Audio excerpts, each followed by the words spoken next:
Waheguru Ji Ka Khalsa, Waheguru Ji Ki Fateh. My name is Harpal Singh and welcome to another episode of Mental Health Matters, where we openly talk about mental health. Before we go ahead, just want to say a big thank you to those who viewed in last week with our show with our psychiatrist, Dr. Kaur. There was a number of you calling in and talking to us about doing show and after show. A big thank you to you, and a big thank you to those who were using our social media and using Twitter for contacting us from there. Today's going to be slightly different. We've got two wonderful experts on our show today, but we're not going to have a commercial break in between. We can go straight through it.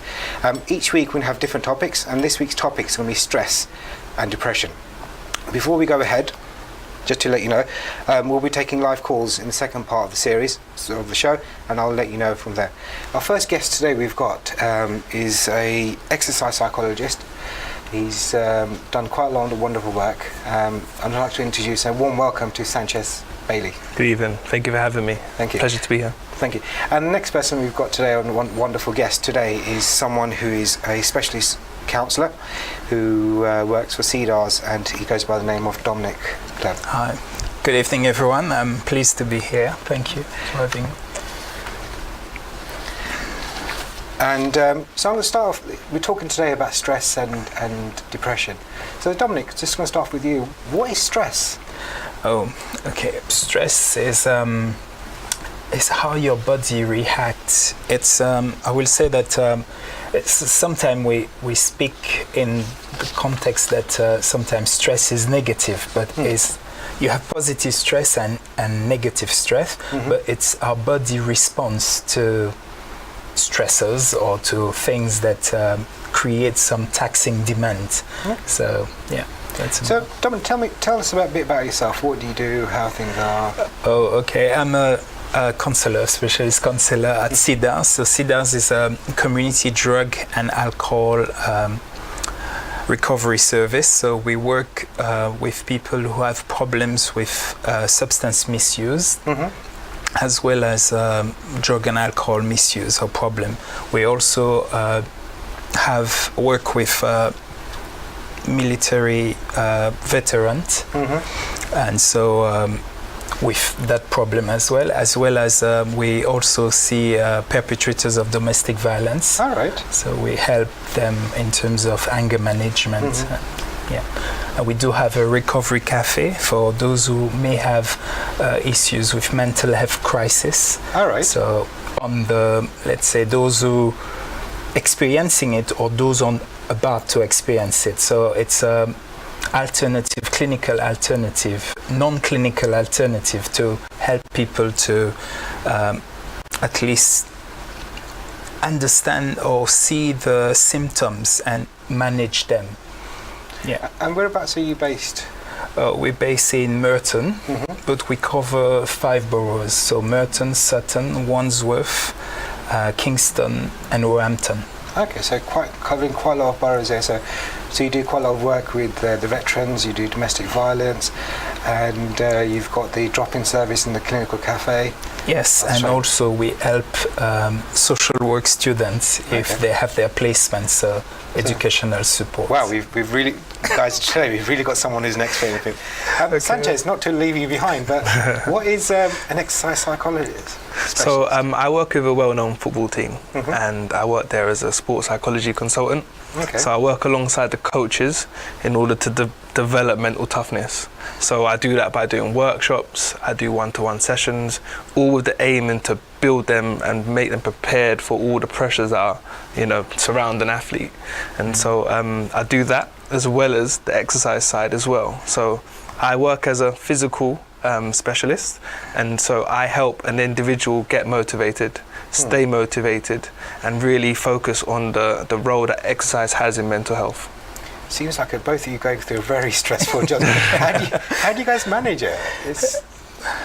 Well, I mean, as I mentioned, you have 2 types of stress. The positive one, so it's about, like, how to put it, when for example you have a good thing happening or especially, for example, it motivates you, it gives you some increase your performance. It's when you see situation where you perceive them as within your coping capabilities. Okay. So things like you start a new job, or let's say you're going on vacation or holiday, and so things like that you think you could manage, but then you have the distress or the negative stress when you face with things that will make you, how to put it, demotivating you or preventing you from moving forward, or you see that it's not within your coping capabilities. Okay. So. That's an interesting point Dominic's made there,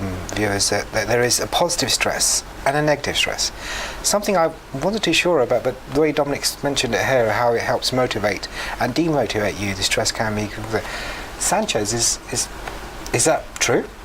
Well, in ways for myself, yes, and what I do in my work is more preventative in a way, because I'm designated as a hope, as an individual to help others prepare for the stresses and prepare for the things that will be challenging them in their day-to-day life. So in your case, it's a little bit different because you approach them once they may reach out to yourselves. Am I correct in saying that? Whereas I'm there to prepare them for the stresses that...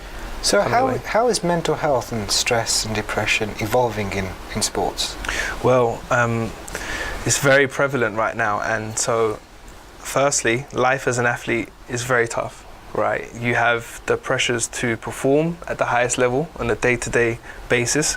The physical exertion is immense, and then it doesn't even end there. You've got the demand to be normal, so to speak. What's normal? Normal, just to be an individual that's a family man, that has a social life, and so all these factors contain immense pressure. And so if an individual is not mentally tough, it's a great risk that performance may decrease, and as a result there could be some mental struggles and challenges that an individual faces if they are not mentally tough. So how do you help those athletes? So I work with athletes and provide something called a performance map, essentially. And so they state their goal and where they're trying to get to. And then I break them down into process-based goals, whilst providing contingency plans in order to prevent them from becoming a victim of the challenges and setbacks that are inevitable in everyday life. And so mine's very preparatory in terms of the work that we do, and do one-to-one sessions on situation-specific encounters. For getting it right, these athletes, they get stressed, they get depressed. Absolutely. Are you sure? Because they don't look depressed when they're happy and scoring goals and achieving the heights. That's a very interesting point there. And the thing is with athletes, publicly they're seen as superheroes without fault, without weaknesses. So that's the image that they portray. However, there are things that they don't share, sometimes without their coaches or even to their friends and family. So that's when we fit in, because we help them with the things that they feel a little bit less comfortable to share to anybody else. Okay. And so we work on body image, behavior, language, and essentially try and prepare them to show that they are confident, if that makes sense. So body image, the persona, how things are, it's something that wouldn't like to use a better, a normal person who's not an athlete would be quite interested in. So could that be something that you would work with? Yeah, essentially. So basically, with the athletes, it shows and reinforces that they are normal individuals. You know, so even though they're athletes and they have such great responsibility and great admiration by everybody else, the general public, they are normal. And so we have to address athletes the same way that we will address someone in the gym, same way that we will address someone that works for the NHS or anybody else that might even be self-employed. So the stresses are all normal and relative to every individual. Wow, amazing. Dominic, we just touched on relationships and the stress in relationships. What are your thoughts on stresses in relationships? Okay. Sometimes it's happier when the person, one of the partner, may ask, will my relationship with my partner will continue? And you have question, you're wondering,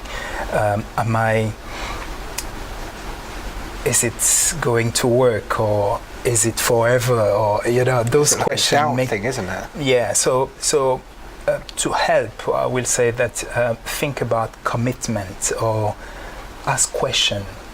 If you sense that you're not too sure, discuss with your partner and ask if you have queries about that. To say, okay, what are our plans together? So you have those questions that comes. There is also the question of does my partner like me or not? So you have those questions coming, and so it's important to discuss, find time to discuss with your partner. And sometimes we sometimes may have tension, or you may have let's say wording or tone of voice, or sometimes criticism. So am I not okay for him or for her? And so you need to address those questions and say, and not allowing those negative, I understand why those negative messages, or also being self-aware may have been, it could be that the way you've been brought up, sometimes seeing your parents act or interacting may have an influence, or it could be a previous relationship, and sometimes you have those projections taking place. But it's important to address those questions with your partner and discuss. And if you sense that there is criticism or some, let's say, tension there, I will say address them, making sure that it's not just acceptable, because you may say, oh, it's like that, he's talking. But if it makes you uncomfortable or there is an element of discomfort, address it and make that person understand that you feel uncomfortable and you want to address it. So Dominic, it's quite clear that you're talking about addressing situations, talking about situations. What are the causes of stress in relationships in your understanding? Yeah, I mean, as I mentioned, it's sometimes you have feelings, you have thoughts, and you have behavior. So sometimes we have thought patterns. So we may, so you have the external causes of stress. So let's say, for example, when I say about positive stress and negative, for example, in sport, when you do, let's say, bodybuilding, you're stretching your muscle. The positive aspect of that will be you building up your muscle. But if you go too much, like you go into distress. So the negative stress when you have muscle tear. So causes, you'll have, for example, and I say about positive stress, you have, like getting married. We heard of a wonderful wedding taking place. That's stress, recently, that's positive stress. But the negative stress, you have things like, as you mentioned, I mean, it could be like in relationship, it could be money matters, work-related situation, sexual problems. So you have all these that could be causing stress. So, yeah. Wow. Didn't actually think of it that way, but yes, it seems quite interesting. Sanchez, what does a depressed athlete look like? Well, that's a good question, and the question is, or the answer is rather, is you don't know. An individual, because stress can range from very mild forms, such as preparations for an exam, that is a welcome stress, like Dominique mentioned. It can vary to something a little bit more intense. People can mask an intense form of stress as something like tiredness or hunger. So it's very difficult to tell if somebody is exactly stressed. And someone that's a bit more depressed, it's a little bit more long term. And so if you know someone for a little while and you can see a change in behavior, a change in their body language, that's probably the best way to tell if somebody is depressed. But with stress, it's very difficult. Depression, it can be a little bit more prevalent and identifiable. Are you saying depression is more outwardly and stress is more internally? In some ways. Stress can be more outwardly as well. If someone is dramatic about their exam, they can definitely show you that they are stressed. Okay. But what I would say is that stress is a little bit more shorter term, and then depression is a little bit more gradual and progressive and longer term. It's ironic you're talking about exam stress. We're now at the stage now where GCSE A-level exams have been taking place. Any advice you give to the students who are feeling stressed at this time? What advice would you give them? Focus on the process. You don't want to look at the task. You don't want to look at the exam. You got to focus on the process in trying to be ready for the exam. So whether it's revision, past papers, everything that you can do, focus on the process in you getting ready, and then the task will become a little bit more natural. That's my advice. Well, this leading advice for you guys there should be taken on board for those who are studying up, and good luck to the guys who are studying for their A-levels or any GCSE or exams coming through. Dominic, coming back to the word depression. I mean, it's feeling sad, feeling low, but we have to put that because I know in languages you sometimes people think, oh, I'm feeling depressed, and it's slightly different than depression because every one of us, we experience some low moods or feeling down, feeling low, feeling sad, but typically this will at least go slowly down within 2 days, 1 day or 2 days. But depression is common, but yet it's a serious medical condition where it's that mood, that's loneliness or hopelessness or doubt or guilt. Sometimes it tends to linger and also intensify, and then it can become debilitating. So it's like your whole world is like covered with a dark, let's say, cloud or fog, and it surrounds your life to prevent you from being motivated. You almost to make you not to enjoy life as it's supposed to be, and sometimes you develop those thoughts, thought pattern that make you like questioning yourself, your worthiness, your self-esteem is being low, and sometimes you question even your partner. If we go into a relationship, you tend to question your partner. Is it, for example, your job, you feel like, am I worthy to go to my work? And you tend to say, oh, I hate my job. Or you may see your partner, oh, he's not or she's not sensitive anymore. So you have all those negative thoughts coming and affecting. Guys, it's been fantastic listening to Dominic and Sanchez. Just to let you know, the phone lines are open. If you wish to talk to Dominic or Sanchez about anything we talked about stress and depression, phone lines are now open. The number's on the bottom of your screen, and we'll be taking calls going from there. Sorry, Dominic, continuing from there, the relationships and depression. Yeah, so as I was saying, so you have some symptoms of depression. Let's say you're feeling sad, you're feeling low, you're questioning yourself. So feeling sad, feeling low, if we transfer that to the relationship, you don't feel like involved into, you withdraw yourself from the relationship. Sometimes you want to, you feel like your sleep pattern change. So you feel like you want to sleep more, or sometimes you don't sleep at all. So you have those patterns. If you transfer that to the relationship, you're sleeping a lot, or you wake up late for work, or you don't spend time with your partner. So you have all this having an impact. Eating, sometimes you may eat or overeat, or you may not eat at all.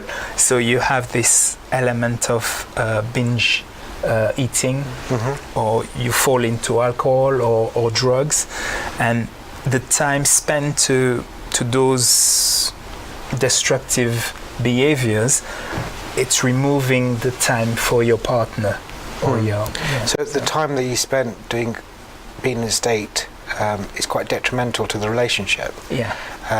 So it's quite clear to look at the relationship, or look at what's going on as quick as you can, or just leave it be, or what do you do?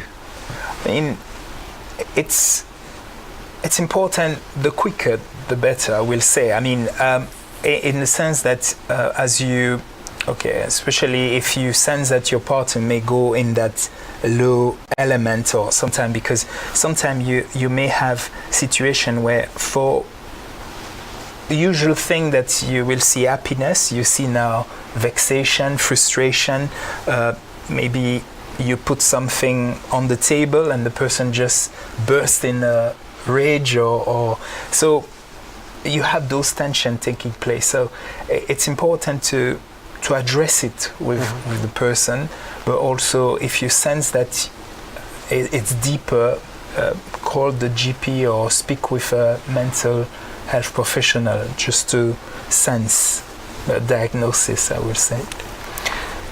Coming forward back to Sanchez, exercise effectiveness in stress and depression. Absolutely. And research has shown that stress and depression are easily treated through medication and through therapy. But exercise has been shown to be just as effective as those both. And the reason why that's the case is because the body reacts the same way that it would to antidepressants. Okay.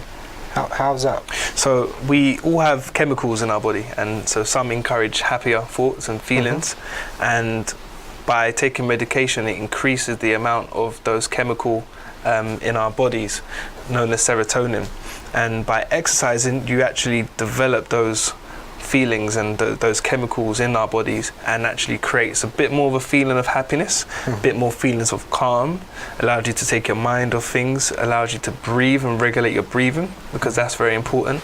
Breathing's important? Breathing is important. How important is it? It calms our nerves in general, and it allows us to focus our minds. Hence meditation, hypothetically speaking, is recommended to be a great form of just breaking or psychological therapeutic measures. So it ties in with exercise because it's a form of breathing. You have to breathe to exercise. Your breathing rate increases, and so there are different types of exercises that actually encourage the use of breathing, and more frequently too. So if Dominic, if someone is depressed or been stressed and they've got over it and they've gone through it, I'm supposed to use well Sanchez, both of them have gone through the whole depression cycle, they've gone to see their GP, they've worked it through, they're not going to get depressed again, are they? It's possible. As they go through it, it's possible that you have some cases when you fall back, but because of that experience, it's less, I will say, but they still have some element. But talking about causes of depression, neuroscientists still arguing or try to come to term with that. But you have what we call the endogenous depression, when we have the genetic element, but first the biochemistry. So as you mentioned about the brain cells, so you have brain cells or nerve cells, synapses taking place, so messages being sent and received, and then and in order for that to take place, chemicals like neurotransmitters, so you mentioned about serotonin, you have also norepinephrine and also dopamine, so that help to that. But what we discover as neuroscientists will say that there is an imbalance. There is an imbalance taking place in those chemicals. They're not fully integrating in that connection. So that shows the biochemistry element of depression. Then you have genetics, so the element of family history of depression, you are at risk of developing depression. However, it's still into argumentation in the sense that unless sometimes some people who have a genetic predisposition, unless they have let's say a life situation or stressor, depression stressor to create that, they're not developing depression. So yes, there is that element of genetics, biochemistry, but not everyone who has that predisposition develop it, but they are at risk. And then you have also personality, those who have who tend to be pessimistic or low self-esteem, or so they're prone to that. Then you have life situation, negative life situation or difficult life situation, such as it could be the death of a loved one, or the separation with someone that is close to you, or even a pet could be, you could have that element of depression element. Other financial problem, moving house, or immigration issues, or all those legal things, or create difficult life situation that make you prone to that. So depression can be both genetic, but also nature and nurture. Yeah, it's a mixture, because the biochemistry and as well as genetic will call it endogenous depression. The difficult life situation will call it reactive depression. So so you have that element of nature nurture element. So yeah. So if someone has reactive depression, what can they do? What can they do in both the clinical perspective, and I'll come to you, Sanchez, about the sports perspective. As Sanchez mentioned, there is that element of combining medication as well as therapy. You have other also type of devices or clinical approaches, but it's to making sure that that person express themselves, allowing them to talk, and sometimes when you create scripts in your mind, that you need to recreate new scripts. So you have a lot to take into consideration depending on what was the cause. But Sanchez, same question to you, but from a sports perspective. Well, firstly, it's important to know that we all live in a very challenging environment. We're presented by challenges daily, and so it's important to know that there are going to be stresses for every single person, which means that it's important to share this with people and have your psychological form of support. But once that's done, you also need to realize that it's a progressive and a constant effort, a conscious effort to make sure that you're psychologically intact. And what I mean by that is, if you overcome depression, it's easy for you to become a little bit complacent in terms of your active strategies to avoid such stresses becoming a bit more intensified. So I say this to say that you can become depressed again. However, in order to prevent that from happening, there needs to be a conscious effort in making sure that we're providing strategies and overcoming those stresses. Now, in an exercise perspective, once again, complacency, where you may slowly stop going to the gym. You may not be challenging yourself in the gym. It might just become you're going through the motions, and that's something that us as human beings are all prone to doing. So you can be, but it's important to know that we need to keep pushing and working on making sure that our mental state is intact. I know quite a lot of people who have fears of going to the gym. They go to the gym, they see these guys running 100 miles an hour, lifting weights beyond anyone's dreams, and that's depressing for them and get stressed out and they're not going to the gym. So what do you say to those kind of people? Well, the good thing is the gym is not the be and end all of reaching a physical solution, and it's exercise. And so exercise doesn't have to be based in the gym. Exercise can be at home, wherever you are right now. It could be just walking. It could be getting off a bus stop early. It could be even parking a little bit further away from work and just engaging in that physical exertion where, once again, breathing comes into it, and a little bit more of a physical challenge that you're not quite used to. But just to reinforce, it's important to always challenge yourself, because our body gets used to the exertion rates that we're putting ourselves through. Guys, just to let you know, the telephone lines are open. We're also taking calls and questions from our media outlets. I'm going to start with a question that Sanderan from Causden has posed for us. He says, does exercise actually help with depression, or is it just something in the mind? Well, thank you for the question.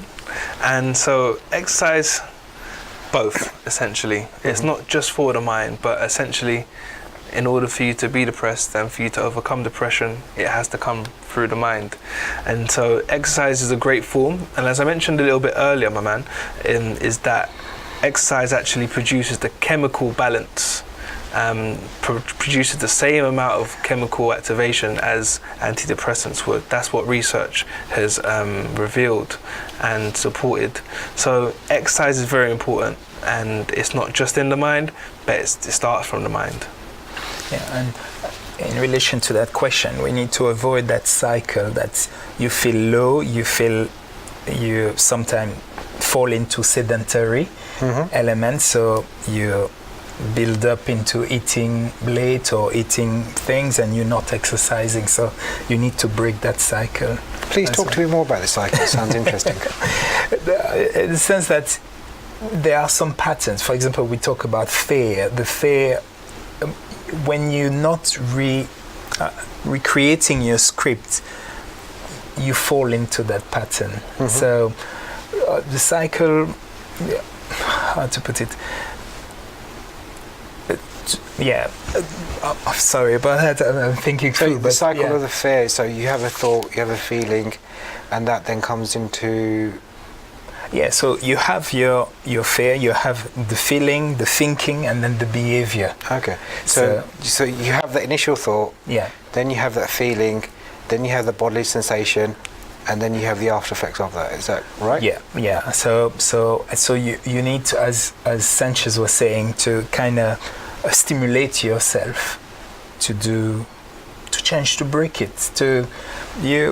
I will say focus on what you can control, let go what you cannot, but go step by step. The interesting point that Dominic's made is focus on what you can control and let go of the stuff that you can't control. What's your take on that I think wonderful word? I use something similar when I do my work, and essentially it is focusing on the controllables, because a lot of the time we do focus on things that we can't actually have our hands on, and I think the first step is by sharing this with somebody. Yeah. First step is sharing, and that could be with a friend, and that even just getting things off your chest can be a form of psychological support. However, if it's a little bit more intense, then let's just say an exam preparation, then you could use a little bit more support, such as an educational form of support.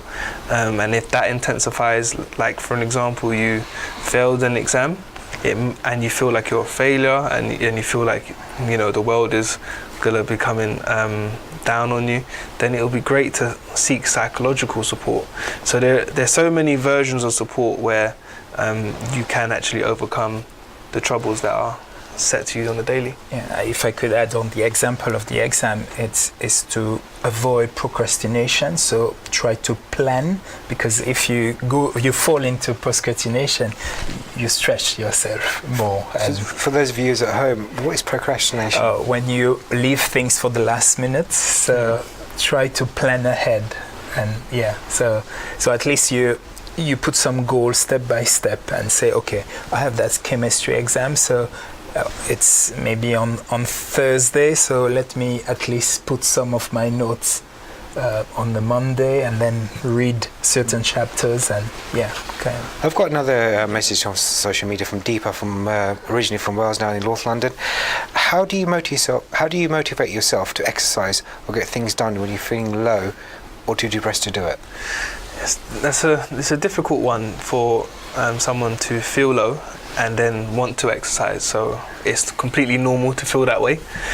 It's more about you wanting to find a solution, and the fact that the question has been asked, the fact that exercise has come up with as a solution provides evidence to show that, you know, you want to improve that. And so it's more about doing what you can. So you have to ask yourself, what can I do? And even if it is going out for a walk, if it is a few press-ups, for instance, if it is going to the gym and registering and committing to that, it's more about what you can do at the start. But also sharing this. If you can share this with somebody else, maybe you could go to the gym with someone, like a friend, a supporting network, and that might be a bit more motivating to actually get yourself active.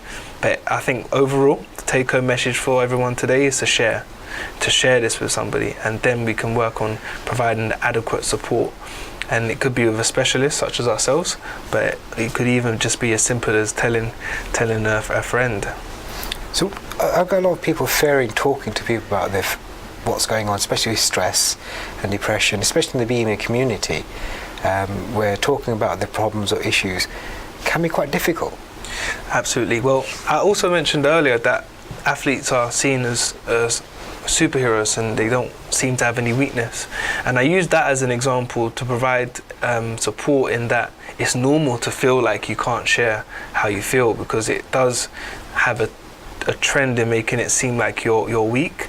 However, if we're sick, we definitely go to the doctors, or we sometimes try and self-heal, or we might seek somebody, some advice from someone that might know a little bit more about the issue.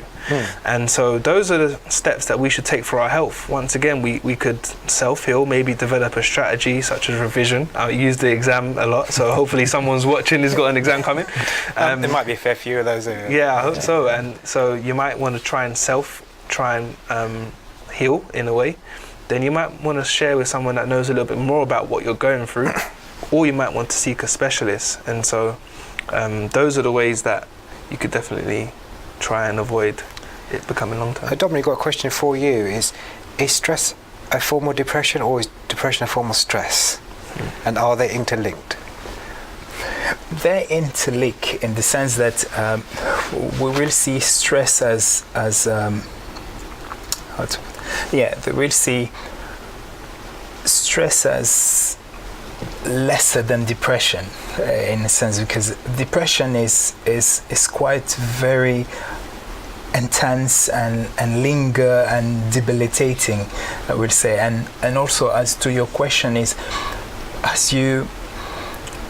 it's linked, I will say, because you have common causes in the sense, in terms of life situation that could be the reactive depression, I will say. But I'm thinking also of those who may have partners who are depressed, to understand also that sometimes you yourself need self-caring as well, because sometimes you may become the caregiver of that person, or you may become the protector of that person, and there are cases where you may see yourself in the relationship where you find yourself with a stranger and you don't know how to approach it, but it's important to communicate, to discuss and seek help as well.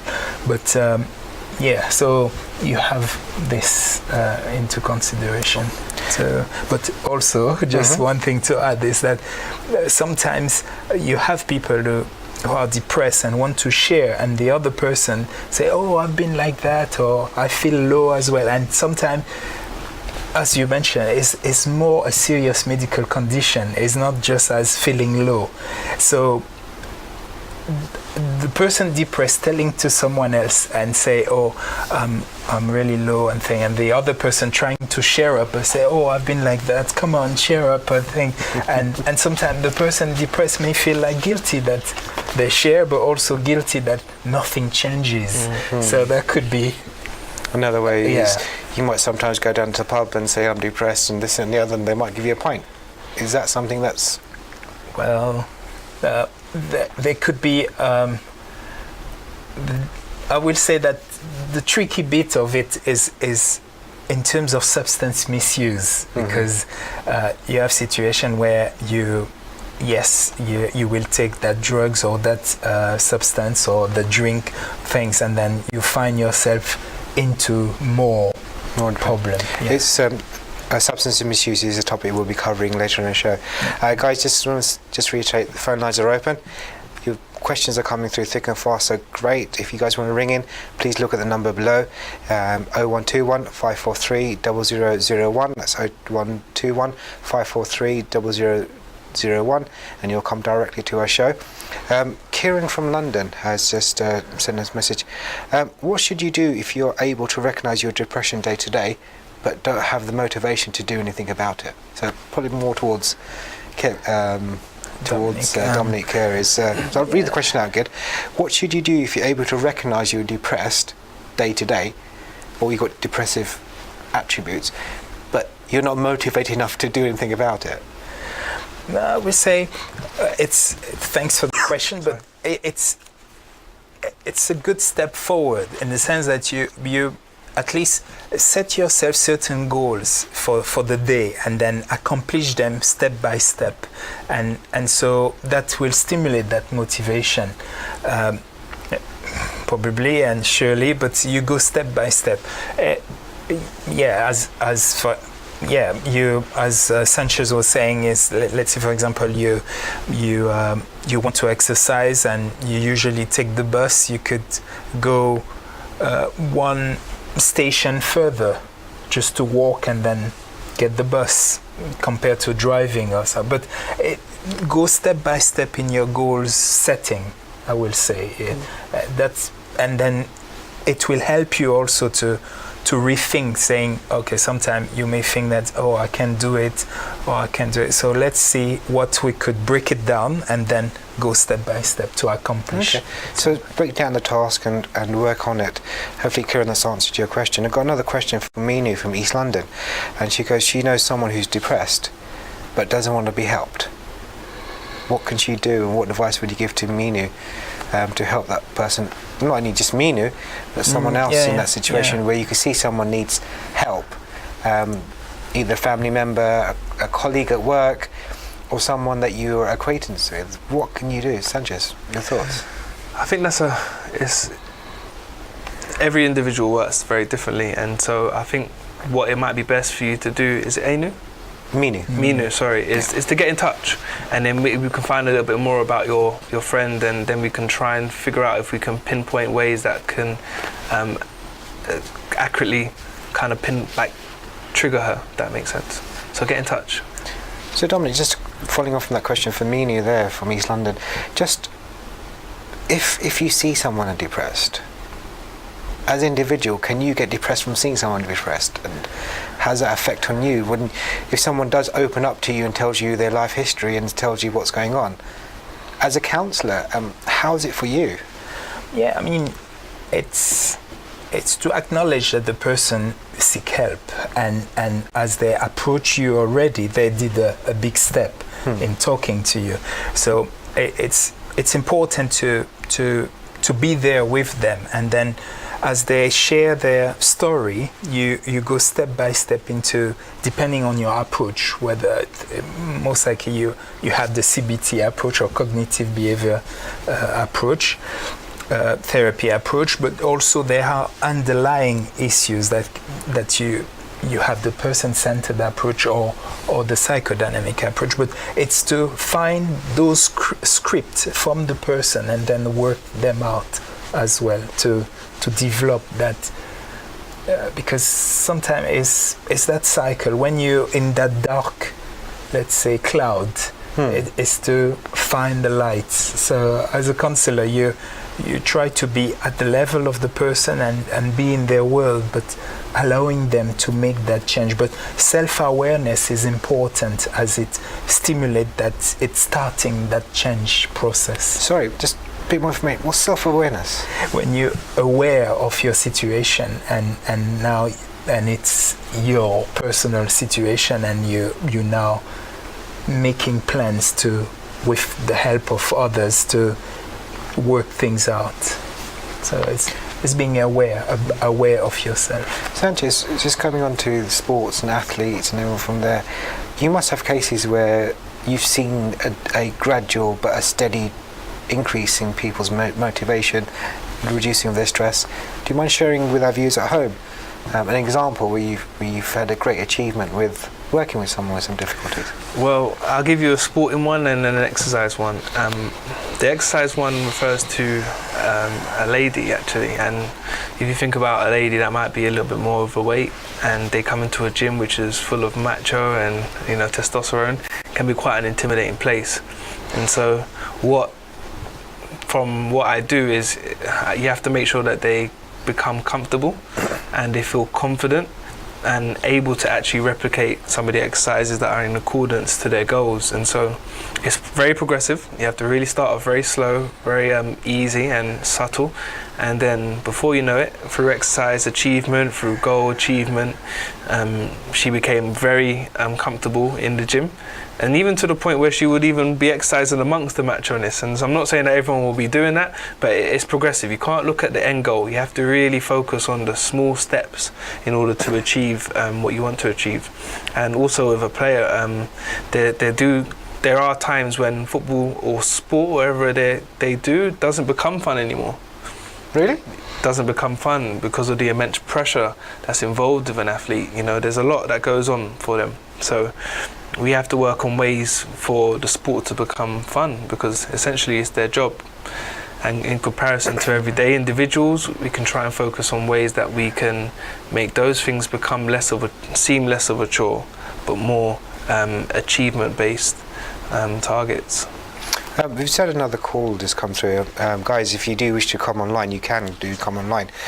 Someone who's pregnant, going through a bit of depression, being slightly overweight, wanted to make herself go back into the gym fold or get better emotionally, because sleep deprivation is quite a thing. Probably a question for you, Dominic, is what can you suggest for someone who's gone through a life-changing experience and had knock-on emotional effect from it? What advice would you give to that person to get onto the road to recovery? Yeah, I mean, first of all, if you're talking about the case of pregnancy, you have to understand the body changes in terms of making sure that you don't start in sport right away, I would say, but it's you could go and with the prom and the child and have some exercise, but it's about discussing with a person or showing that yes, there is that life experiences. What can we learn from it and draw some lesson from it, and then see what are your goal. But yes, there is that element of I have a new comer to the family, and am I able to cope with that? And so addressing those issues as well. Okay. Yeah. Relationships can be quite changeable and roles are reversed, especially when it comes to pregnancy or young kids. What advice would you give to a potential husband, boyfriend, whose wife is going through state of pregnancy, in terms of how to work on the relationship? Because obviously, unfortunately, all of us are not women, so we don't know how it goes. But from a male perspective, in a relationship environment, what advice would you give to a male counterpart in that situation? Yeah, I mean, we say talk with your wife, understand also the sleep deprivation, the issue with breastfeeding as well, that it could be, but understand that she needs your support. She may not need you to speak all the time, but also take part of if in the bed she... Sounds like you talk from experience, Dominic. Yes. So you take your share. So sharing the load is helping as well. I'll take that advice too. Yeah. So taking responsibility, working with the individual and working from there. Sanchez, what advice would you give to someone who wants to become a specialist in your field? A lot of studying has to take place, but if you want to get into sports psychology, it would be great to see what the studying availability is. So maybe it might be sports science, sports psychology itself, or even psychology. There are a range, so it'll be interesting or encouraged to find out what interests you, and then try and take those progressive steps in education. A lot of work, a lot of experience. You need to put yourself out there, but you'll get there. Dominic, just touching on the CDAS environment that you worked in, you said it's quite a lot of drop-in centre where they can go in the evening. Do you mind explaining a bit about that? Yeah, the cafe. The cafe, yeah. Yeah. So the recovery cafe is as I say, is what we have is a non-clinical alternative. So it's to allow people with mental health crisis, or those who think that they're about to fall into that mental health crisis. So we have this cafe for them to try to identify or recognize the onset of the symptoms about their mental health issue as an alternative to, instead of going to the clinical elements. And also it's help also even the police when sometimes we have these facilities to help. So anyone can go in there and use your facilities and speak to someone like yourself? But at least they open from 6. Okay. But if they want more information for the Recovery Cafe and how it works, you can either bring us in, or we can you can contact with CDAS directly. Coming towards the end of the show, Sanchez, it's been such fantastic things. What advice would you give, also just a summary for those viewers at home, who've watched our show, what do you like to leave them with? Okay, so firstly, in most cases, if not all cases, what you're going through is normal. So even if you're going through a good time, even if you're going through a more challenging time, somebody else is going through a very similar situation. And the mental state takes work. It's a conscious effort. So it's important for you to definitely share this with somebody, whether it's going to be someone that can help immediately or someone that could potentially contribute to passing it on to someone that can help. Sharing is important. We've got to really take care of our mental side. And then from there, it's important for you to take active steps towards recovering from either a mild stressor or an intense stress or depression. It takes conscious effort, and even when you feel better, it's important for you to maintain that. That'll be my take-home message today. Thank you, Sanchez, for that. Dominic, same question for you. What do you like to your final piece? It's address your thought pattern and challenge them, I will say. Stay in the real. So sometimes your thoughts, your thinking may be negative, or you could see someone and you're thinking, oh, are they thinking this way about me? But focus on what you can control, let go what you cannot control. That would be my focus on what you can control, and let go of what you can't control. Question yourself sometimes in the positive way, in the sense, why do I feel this way? And step by step addressing it. They may be not talking about me, and then you say, no, they're talking about something else, not necessarily about me. So it's focus on what you can control, let go what you cannot control. Guys, first of all, sorry. No, that's guys, what I really want to say is thank you for those who are watching on Sky 755 or online on sangattv.org. Want to also thank those people who have rung in and left messages on via social media and things. Also, I'd like to say a big thank you to Sanchez and to Dominic for taking out time to come and talk to you guys. Thank you. Life is what you make of it. As Dominic says, it's focus on what you can control and let go of what you can't control. And seek help. Yeah. And with that thought, I just want to say thank you much to everyone, to you guys. Thank you for coming. Thank you. Thank you to you hosts. Until next viewers, Waheguru Ji Ka Khalsa, Waheguru Ji Ki Fateh.